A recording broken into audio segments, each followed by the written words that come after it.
morning, good afternoon, good evening, whenever it is you tune into this. Welcome to another energy cycle forecast. My name is Candace Wishman. I'm a psychic intuitive, and I like to share what I feel and sense and channel and experience with all of you. If you're new here, welcome. Welcome to my shenanigans, because you never know what you're going to get each day, and we're going to talk a little bit about that. If this has helped you in any way, please like, share, or subscribe, especially if it's helped you in some way, and you'll be notified when I post new videos. I like to use human design as a means, sort of like using a little bit of astrology and human design in order to understand how these energies are affecting us right now. And I kind of go off on my own little tangents, but I have a nice little PowerPoint. I think it's on this side of me. Anyway, it's on one side where I'm putting. I think it's on this side. I'm trying to flip the camera in my mind as to where it goes in the video. I got a nice little PowerPoint presentation for you to read if you like. And for those of you that are not new, welcome back. Thanks for coming back, and I'm glad what I have to offer will help you. I appreciate all of you for being here, even if you're here in small doses. I'm going to talk a little bit about human design and the gates, but I'm not going to get too much into it. If you don't know a lot about human design, you don't have to worry. I don't get too technical with the terms, but if you're curious and you want to know more, I have a playlist where I talk about the different facets of human design, the different, I guess, terminology and what it means, and it's like an astrology chart, but like different. Like different. We're just gonna say it's like an astrology chart, but different. The sun enters, so there's 65 gates in human design. The sun enters a new gate every 5 or 6 days, and it travels through all 64 gates throughout the year. Just like the sun goes into like Libra season, right? We're in Libra season. It's in Libra season for so many days. But human design, the sun goes into the different gates that represent Libra. Okay, so we break it down in 5 or 6 day increments. This particular energy cycle is from September 27th to October 2nd. And it's gate 18, which is healing the victim of judgment. This also is, if you want to get a little bit technical, if you like your astrology, the sun is in Libra from 3 degrees 52 seconds or minutes. Again, I'm not an astrologist, so if I get that wrong, don't come at me. This is not where my wheelhouse is, but I understand how it relates with people. So to 9 degrees 30 seconds or 30 minutes. Could be 30 minutes, what do I know? Anyways, so the overall theme of this energy is to see the perfection in yourself and in others without judgment. Okay, you know you're embodying the gift when you no longer judge yourself or others. And I'm going to talk a little bit, what I like to do for those of you that are new here. I like to talk about how it's showing up in my life as a form of, I guess, a metaphor or example, and how it shows itself to me, so I can be like, oh, that's what's happening. I also want to talk a little bit about Lilith. Lilith is a bad bitch. She is. She's here to buck authority. She's here to rebel against the conformity of things, and she is hanging out with Venus and Leo right now. For me personally, she's hanging out with my Mars in my natal chart and my North Node, and soon to be my Jupiter, which is 0 degrees Virgo. She's having a great old time there for me, and I'm going to tell you how it felt to experience that energy and then how it's helping me now, because she's here to help us overcome the deep critical nature that's been conditioned in us to hold us back, so that we can truly embody our authentic self, regardless of what anybody thinks. And when I tell you I'm stepping into this place of like 0 F's given, that's where we're at right now. Because I am like,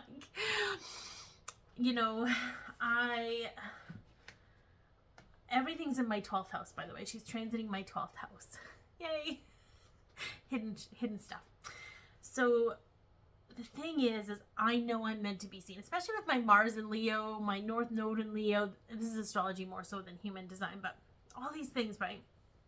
But in my 12th house, I know I'm meant to be seen, but I know because it's my 12th house, I have to overcome the fear of being seen. I'm afraid to be seen.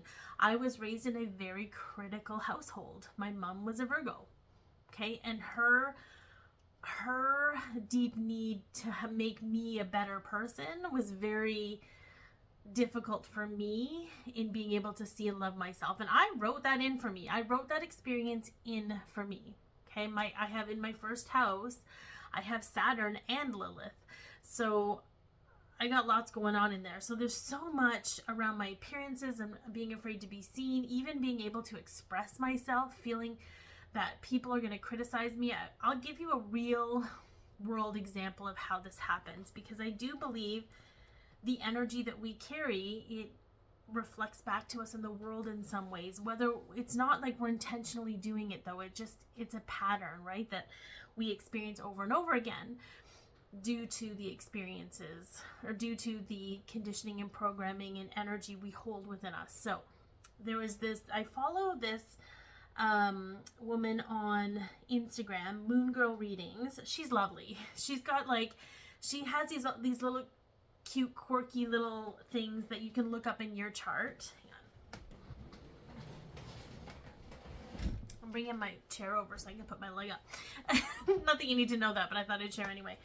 And so one of her most recent posts, she wrote, I think it's I want to say it's six or maybe 8 indicators of intelligence in a chart, in a natal chart. And one of the options was, one of the indicators was the Sun and Mercury are conjunct. And my friend Kara and I talked about this before. And Kara, if you look in my recommended channel, she's Starry Night Oracle Astrology. She's super good with astrology. I highly recommend you check out her stuff because it's awesome. Anyway, we were talking about that and how if you look at any of the greatest athletes of all time, the greatest writers, the greatest actors, the greatest musicians, the greatest lyricists, the greatest writers, whatever, directors, all these people, I'm going to say 95% of them have Mercury and Sun conjunct in their chart. They've lived into their potential. There's something about that. And of course their moon, I think, plays a role in that as well. But we never really defined the pattern beyond that. And so I comment, I'm like, oh my God, look up all the greatest in any field or any genre. And you'll find that 95% of them have this. And I just think it's really cool. And no joke, I received 3 comments. She replied, and she was like, oh, great observation. She's lovely, right? There's nothing for her to respond to. But my excitement brought out a whole lot of people needing to prove their intellect, because 3 people were like, that's actually a common thing. So, and I'm like, oh, this is so the pattern for me is when I express something, someone wants to shut it down or they want to educate me because my energy makes them uncomfortable. Okay, but it wasn't about me. It was about them and their inability to just let someone be excited. But for me, I had to really process that and decide once and for all, I'm not participating anymore. I'm not here. If you're agitated by me, that's none of my business. There's no part of that statement that could violate anyone. It was genuine. It was exciting. It was cool. I was like, hey, look at that. You have one of these in here. This is what I found about. There was no, it was so fascinating. So anyways, that's one of the things that kind of happens to me. And I had a moment where I could choose to participate in the pattern and correct everybody and defend myself, or just be like, no, I'm not doing this. I'm not doing this. This is not about me. I'm innocent, and what I share with people is genuine. And so I know I'm talking a lot about myself, but to understand anything that's made you feel like you have to defend yourself or explain yourself, or where you felt unworthy and trying to find your worth, Lilith is coming in to be like, we're not going to do this anymore. I'm not going to judge myself. Normally I feel more confident if my hair is nicely done, and the world reflects that back to me. People are like, "Oh, your hair looks really nice." You know, I don't get compliments when I look like I've rolled out of bed. But you know what? What I'm sharing with you, and what my value is doesn't change. It's still valuable, it's still worthy. It's still things that are going to help people. It doesn't lack value because I don't look the right way, right? So Lilith is going to help us all move through where we've learned to judge ourselves in order to try and protect ourselves from being judged. And I want to share with you a little bit. We're going to get into like the main element, right? Maybe I'll bring this up a little bit more in witnessing in others, because it's such a fascinating, but it's here now. So maybe I'll talk about it. This is sort of like, this is kind of how things go. I have like this rudimentary, I have this like thing, this PowerPoint I can follow, or anyways. So, and it might be on this side. I don't know. Whatever. If I'm pointing here, it's because my laptop is on this side from me. Okay. Again, look at that. I'm afraid I'm going to be judged for pointing the wrong way, and I'm trying to mitigate that with an excuse or a reason. But it's a learning curve, and I'm not going to get mad at myself for that. So this is a survival energy with gate 18, where we learn to judge ourselves before we judge others, and we learn to judge others to gauge our safety. Libra can actually be a very judgmental energy that can serve us in applying a diplomatic approach, but it can be deeply painful if it's coming from a place of insecurity. This doesn't mean, like, here's the thing. Nobody wants to be known as being judging, but when you're dealing with finding balance, you kind of have to judge certain things. It's only when it's in a self-critical nature that it becomes a toxicity that nobody really wants to experience in their life, right? So it's not saying Libras are judgmental, but they are, and it's not necessarily a bad thing, okay? So how this may affect you. You may find yourself judging everything and everyone as an auto response, even yourself. When I have such conditioning, like when I come on here, I'm always like trying to mitigate and make sure I can take into consideration how everyone will receive me. That's exhausting. And I have to tell you, this Lilith energy is helping me be like, no ma'am, we're not here for that. Because I'm not saying anything that's offensive. If somebody reacts to me, that's a clue that they need to figure their stuff out, right? And the deep fear of being cringy. So afraid that people are going to cringe. Maybe they need to cringe. That's none of my business, right? Okay. You may need to point out others' flaws or flaws in things out of judgment. So again, the people commenting on my post felt the need to point out what they thought was a flaw in my logic. And here's the thing. There might be like, I'm going to say 40 to 50% of natal charts that have the Mercury and Sun conjunct. It's not rare, but it's not so common that they become the greatest in their field. Like there was something in correlation that I don't need to explain that to you guys, but I understood what I was saying. But they're judgmental energy because, I don't know, maybe they use intellect to make them feel better about themselves. Whatever it is, that was about them.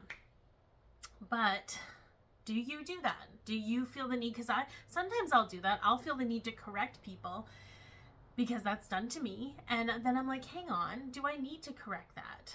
Is it in their greatest and highest good that I bring about my point of view?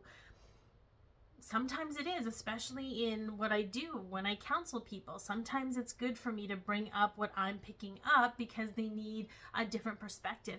But it's never from a place of judging them for where they're at. There's a difference with that, right? Right? We get to judge without opinion. Anyway, you may deflect with judgment.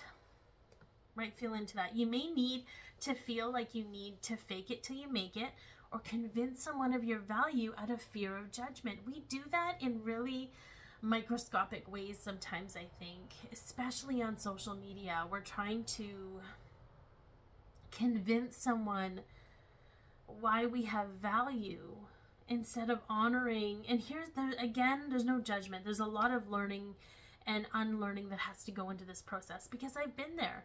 I thought, you know what, I have to explain to everyone. Like when you went on my website before, I itemized every little thing. My Virgo rising was a great gift in this, but I itemized everything so everybody understood what they were paying for, as if the feeling of wanting to work with me wasn't enough. Like I have to prove why the dollar amount I'm charging makes sense, right? I have to prove and convince people, or, you know, testimonials, people, you know, I've been there. But now I'm like, you know what? You'll know I'm for you or you won't. Because I'm really, I don't know, my friend Karen and I call it a Lilith phase. We're in a Lilith phase right now. Lilith doesn't care about any of that because she knows what she has to offer. She knows her value. And and yes, she's angry, but I think if we can channel our anger in the right way, and what I mean by that is like not being like, F you if you don't get me. It's like, you know what? I get me. I'm going to really hold on to that, and I'm going to let that anger move me to a place of loving the crap out of myself. You may become super aware of your judgmental responses. Like, ooh, oh, why am I judging? And instead of judging yourself for it, be like, okay, well, what are you trying to show me right now, right? What am I trying to prevent or circumvent, or whatever it is? What is it that I'm trying to do that judgment has come to the forefront and I need to use it to do it? Like, what's happening inside of me? It's a great tool for self-awareness. Witnessing in others. This is what I wanted to talk about earlier. Here's a really fascinating thing about how our brains work and how fast they work. They work so fast sometimes that we don't always notice. So I'm going to give you an example. Let's say because there's so much of this on social media, right? There's so much where people are showing, there's a lot of, like, let's say a lot of pop stars out there that are putting themselves out there in very unusual ways, and people are going to be cringy about it. I'm not going to talk about, you probably know who I'm talking about, and I have nothing but love for this person. I know there's a lot of trauma. And again, it's not for me to demean anyone. So not to say it in a demeaning way, but to recognize where my judgment of this person came from. So I'm going to give you an example with myself. So I'm watching these videos and they're making me cringe, and I'm like I don't know how to respond to this, and I'm judging this person. But then I'm like, I come back to what I understand about judgment. Whenever we judge someone and have a response to it as if it's personal, we've unconsciously put ourselves in their position as if we're doing that and we're having a reaction. I would never do that. And what they're doing has nothing to do with me. So I don't actually have any reason to judge, except my brain has been put me in put me in their position. Okay. And I'm like, I'm reacting as if that's me. So when people judge you and have a personal reaction to what you're doing, they've put themselves in your position unconsciously and are reacting from that place as if that's them. As if that's them. There's no reason for me to judge this person except the way that I'm perceiving the situation and trying to understand what they're doing. I've put myself there and I've had a personal reaction. But once I realize that, I'm like, oh, cool. like complete detachment. So there's a discernment involved in that. It's just like when we look at people in the relationships or people in their behavior, we've, from a subconscious, unconscious place, okay, we've judged them as if we're in their position, as if we're doing that. And if they're doing something that is ostracizing them or they're being criticized, it's going to bring up fear in us. It's the deep, deep self-awareness, and it's not something that's easy to do. Okay. The next time you judge somebody, feel into why you're judging them. Sometimes, or even why someone's judging you, right? Sometimes it's out of fear, like, oh my God, if that person does whatever, we're all going to be hurt, you know? Sometimes it's out of being like a fear of, it's such a weird thing. Judgment is such a weird thing. So just feel into that, okay? So you may see others judging themselves harshly. You may be seeing a lot of deprecating energy with people. You know, if they've been taught to criticize themselves, if they've been taught that they're not worth a whole lot, right? You may feel judged by others, unable to deal with their own judgment or unconscious of it, which is what I just talked about. You may see people being overly critical of things if they don't have the courage to say no or can't place why it's not for them. So this could also apply to you, because I do this. So if there's something, like someone will send me something that they just love, like it's a reel or a person or a business, and the way that my energy is set up, because I'm all open in here, is if it's not for me, I will get an immediate resistance. But then I judge myself thinking I should just give it a chance because they gave it a chance, and I find myself being critical of whatever it is that they're supplying me, as if I need to determine or prove why it's not for me. I go into judgment because I need to prove why it's not for me, even if it doesn't feel like it's for me. So that's also a learning curve. But you could be like being critical of something because you're trying to make sense of why it doesn't feel right for you, or see people doing that. So if you suggest something to someone and they're critical of it, chances are it's just not for them, but they just don't know how to say that. So they're going to find something wrong with it to prove why it's not for them. And that's okay. You may see people saying, F this, I'm no longer willing to play this game. And you may see people notice how judgmental they are, right? Judgment is such a thing that's ingrained in us in so many layers, in so many ways. So what can you do about it? So you can witness how your internal judgment shows up, because judgment always starts with the self. Always. It doesn't matter who you are, where you come from. If there's judgment, you judged yourself in some way, or you judged your experience or your possible participation in the experience. You judged that first, and then it projected outwards. It became an outward thing because the trigger came from outside of you.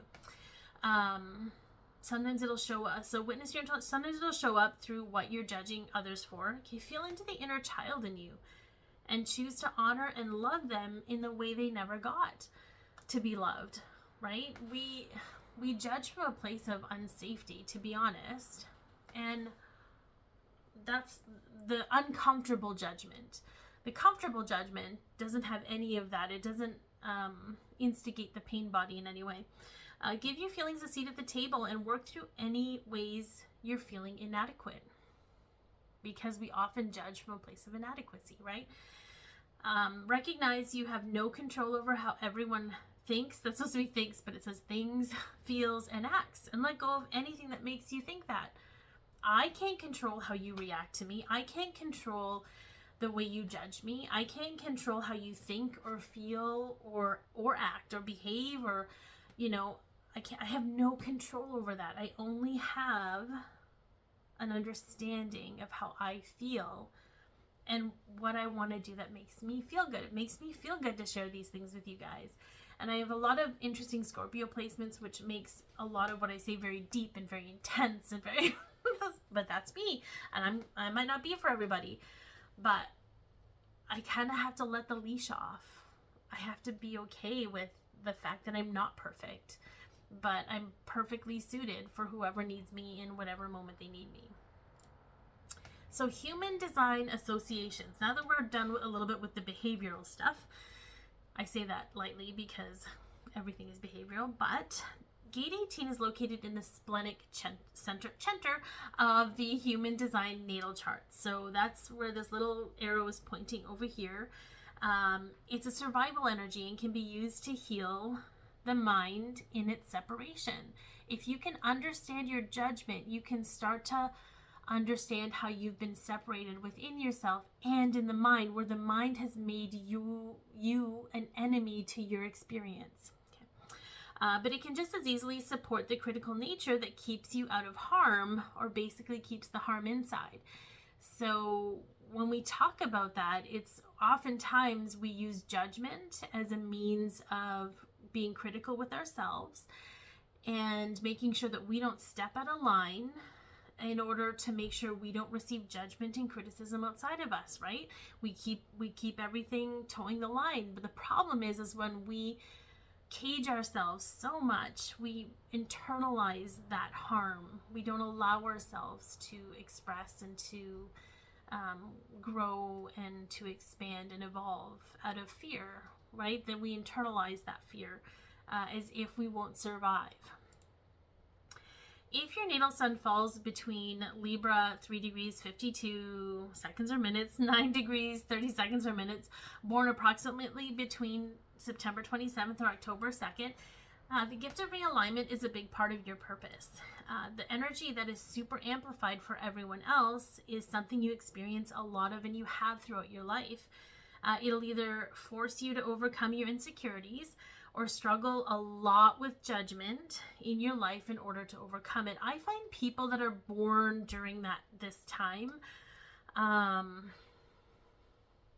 very much like, they're very deeply passionate about things that it's like they take up a cause and they really put themselves out there for this kind of thing. It's very fascinating.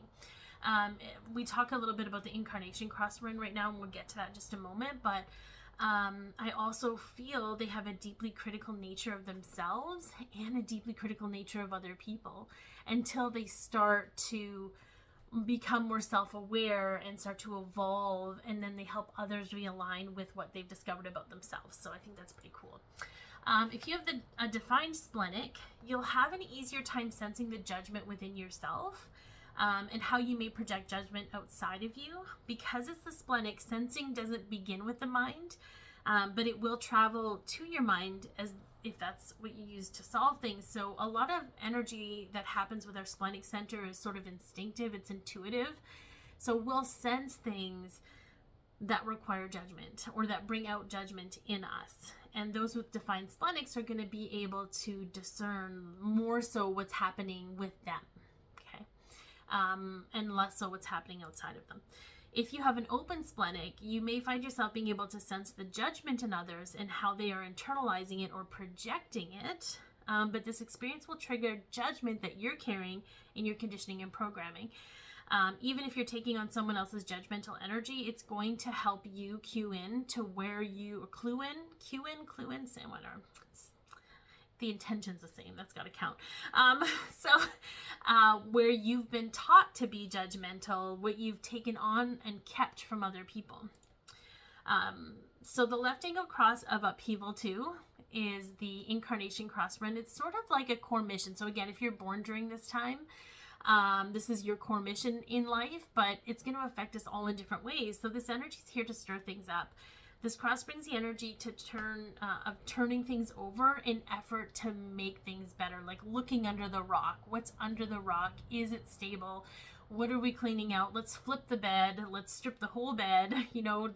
It's like really getting into the nitty gritty of things in order to, it's like cleaning house.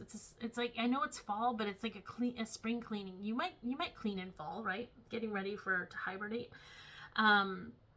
This is a practical energy that understands that if nothing is going to change, it's not worth the effort. And this is like the meek kid suddenly rising up to take on the playground bully to make a change for everyone's benefit. But there's going to be an energy of being like, is this something I want to fight for? Is this something that I want to change? When I look at what I'm experiencing right now, it's absolutely something I want to change. And it makes me feel so much better. I'm so much more calm with things because I don't have to worry about mitigating things I have no business trying to mitigate. Like the